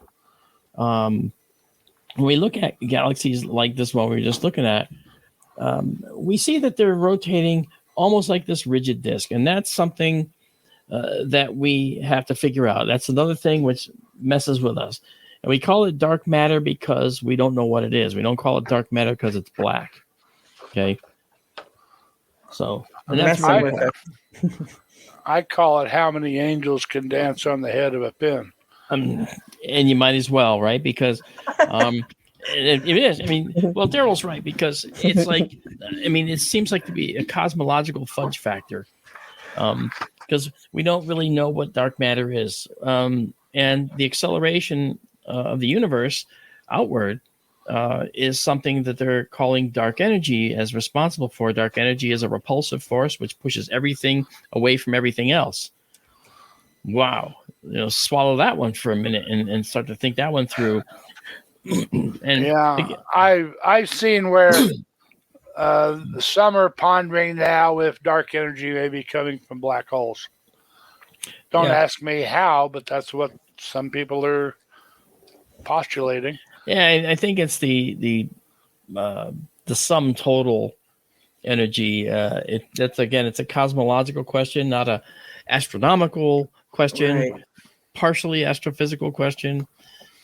And go ahead, Tara. It could also be coming from different dimensions as well, right? They could be bleeding in and having some kind of fractal math going on, and there's no reason to say that's impossible. Let's put it that way. Or you could just say, we don't know. That's the truth. And that's where how many angels can dance on the head of a pin comes from. 6. 6.5 on a good day. Well, it ultimately turns into philosophy, I guess. And it does. You can say whatever you want when you're talking philosophy. Mm-hmm. That's true. Yeah. So someday, hopefully, we'll find out. I think we will. And the James Webb is actually helping us to learn a lot more about these things too, cool. Which is very fascinating. I'm really, really impressed with the Webb telescope. And Tara, I've been enjoying your questions tonight. So you've been doing a great job. Yeah, I've been liking them a lot. I have a question on the telescope. Okay. Am I correct to understand that it can detect molecules? Is that what it's doing? So can it determine molecules in the atmosphere of planets, like what's in the atmosphere of exoplanets? I am so glad you asked that question. You know why? No. I want to know the answer. Yeah, because we actually did talk about that at one point, if you recall. Like for instance, let's look at this dust grain. Okay, this is a typical grain of interstellar dust. You see, each of these squiggly lines represents cosmic rays, bombardment by UV radiation, and things like that. And you'll see that when that happens, there is an effect that we can see, and it shows up in the spectrum of the cloud when we're looking at it with a tool like the James Webb Space Telescope. Right. And when we see these chemical signatures in the spectrum, it tells us what the cloud's made of, for instance. Well, the clouds are very rarefied areas, meaning they're not very dense, but atmospheres around planets are much denser. So the James Webb can probably see them a little better than it can see these faint, very, very, very tenuous clouds. Now, keep in mind that we see them when the planet is going in transit around its star. So if there's a star, when the planet goes in front of the star like this, right here where it's just starting to go onto the star's face, and right here when it's coming off, there's a point where we can see just the atmosphere reflected in the star's spectrum, because the atmosphere absorbs some of the starlight, and we'll see what are called absorption lines in the spectrum of the star, briefly showing us that there's something there that's not normally there. And those absorption lines are exactly the types of things that the James Webb has already seen in multiple cases. And it has actually spent a great deal of time looking for and finding the components of some of these exoplanet atmospheres. They've seen water, haven't they?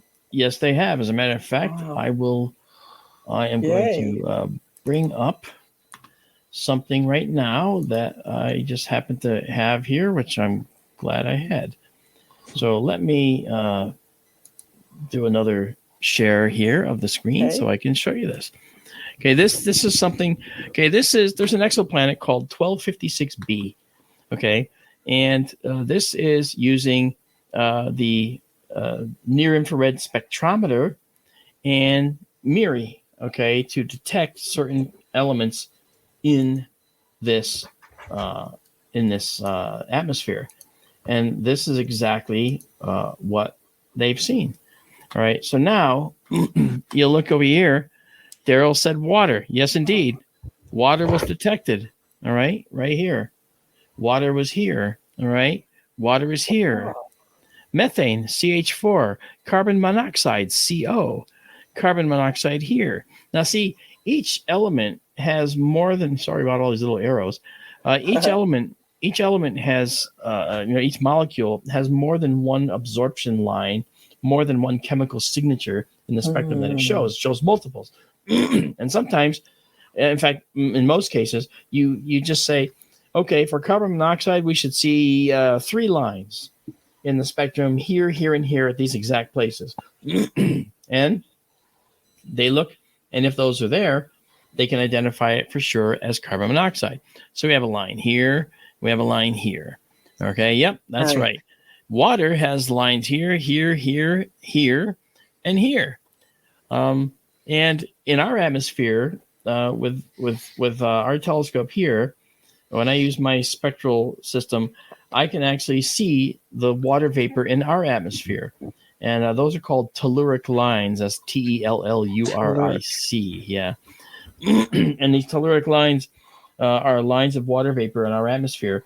And the James Webb can do it as well. And so here you see what it did. It's looking using both the near-infrared spectrometer and the mid-infrared imager, mid-infrared imager. You can see all these different molecules that it's seen in here. And it also sees silicates. In other words, dust in the air. Yeah, I was going to say, those are all gaseous or vapor except for the silicates. Yeah, dust in the wind. Yeah. That's all we are. Yeah. So it's pretty interesting how this works. And we're going to talk about the fact that in just a few minutes, we're going to talk about the fact that this actually had the emission spectrum here for you anyway. So we're going to talk about the fact that the James Webb Space Telescope also was able to explore TRAPPIST-1, and that's coming up as well. So we'll be looking at that one shortly. TRAPPIST-1, of course, you might remember, is a incredible little red dwarf star that actually has a bunch of 7 planets around it, 3 of which are in the habitable zone of the star. And they're the 3 consecutive ones right next to each other. Boy, talk about a busy solar system if there's life on all 3. Especially if there's life that's intelligent. That would be even better. So, yeah, so that's interesting. So let me just get us out of this for a minute here. I had this here. Where did this one go? Where did this come from? I'm trying to get rid of it. Just a sec. All right. Funny. Well, actually, we do have another one to go into here. There's another object I want to check out with you. And that is... all right.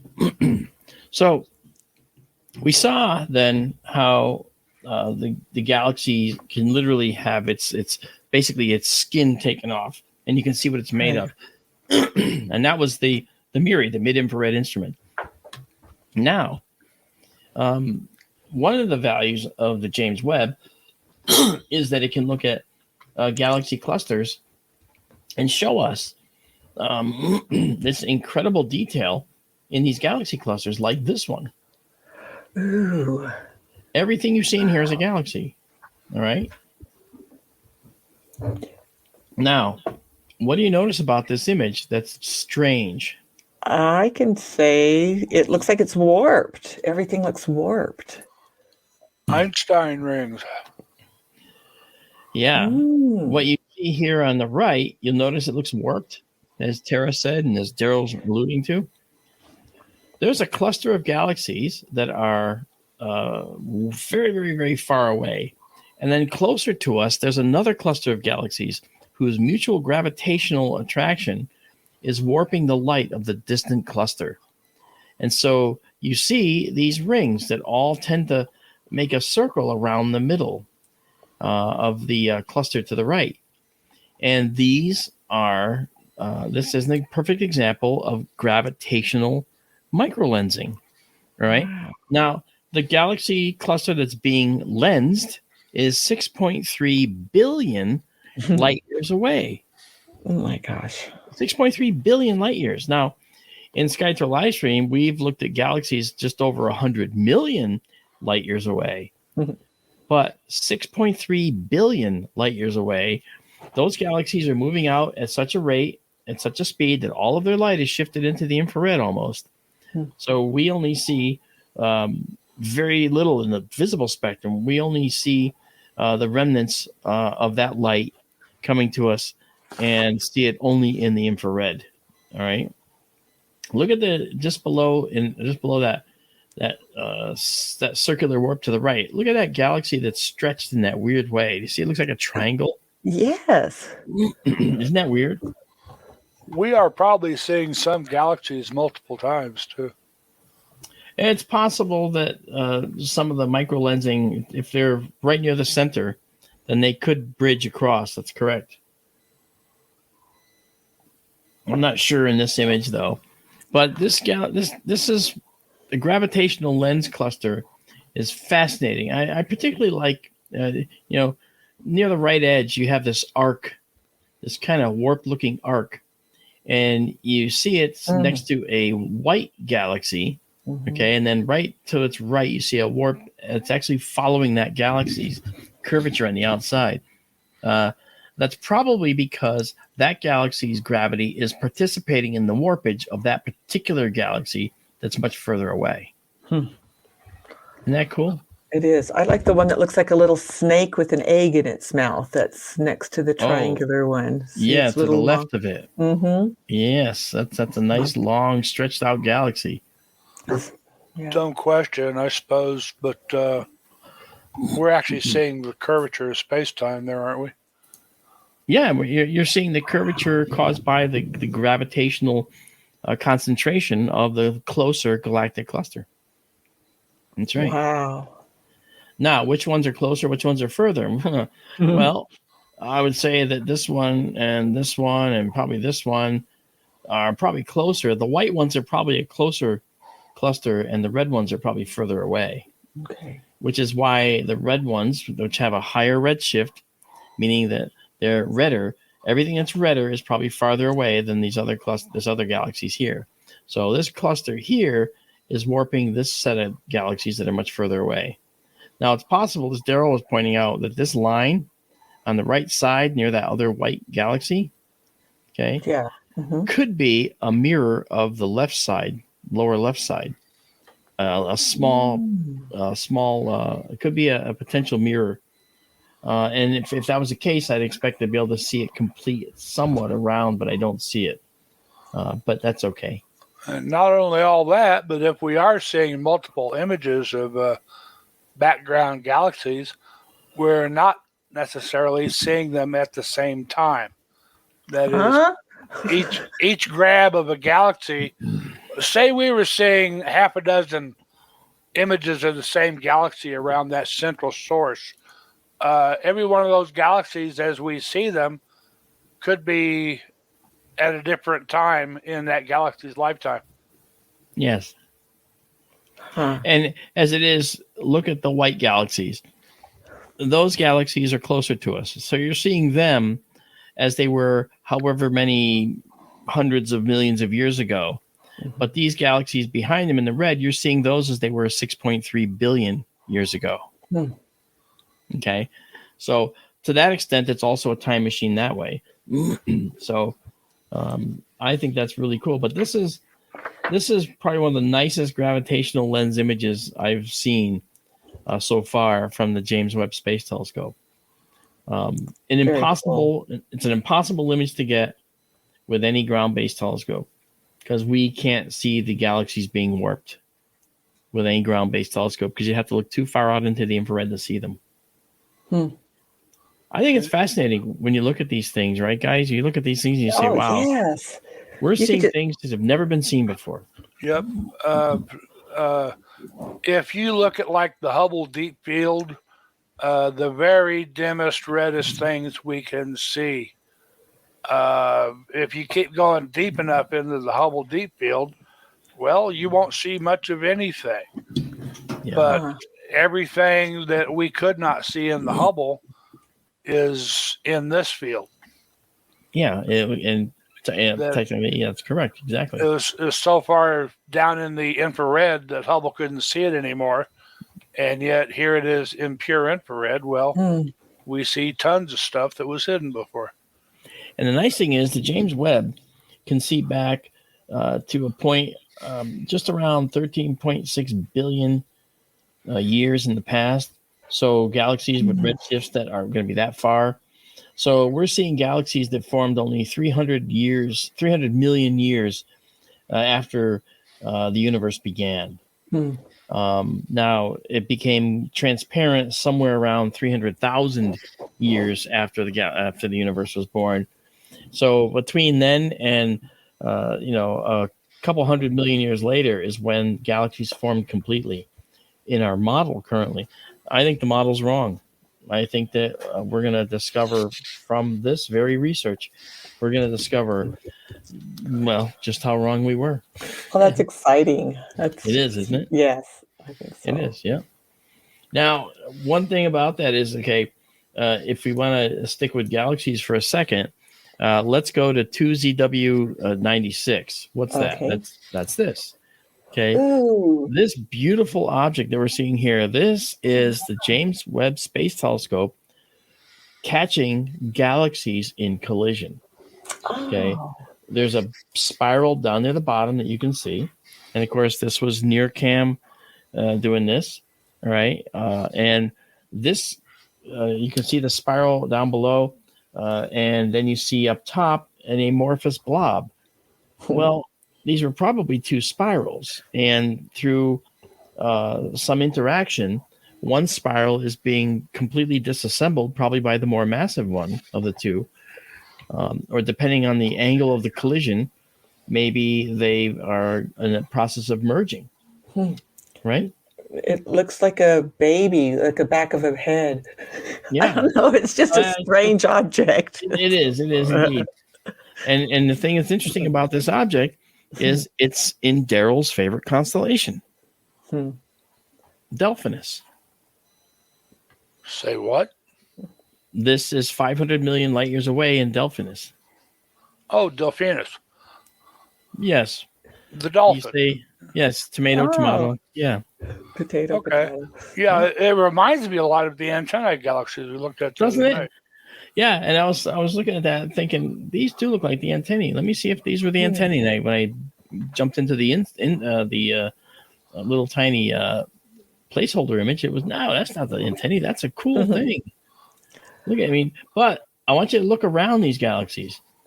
Almost everywhere else, you see, and wherever you see those little spikes, the little diffraction spikes that Daryl mentioned earlier, those are stars.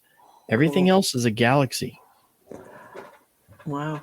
Mark, I think we're coming up on less than a minute here. I think we are. 20 seconds. Yeah. Well, that said, guys, I hope you enjoyed this little foray that we took you on through the wonderful objects of the James Webb Space Telescope. And we'll have more to see because there's more to do. All right. And it's never ending with the James Webb. So on behalf of me and this beautiful team here, I want to thank you guys for being here, Tara and Daryl. I will see you next week, I'm sure. Good night, everyone.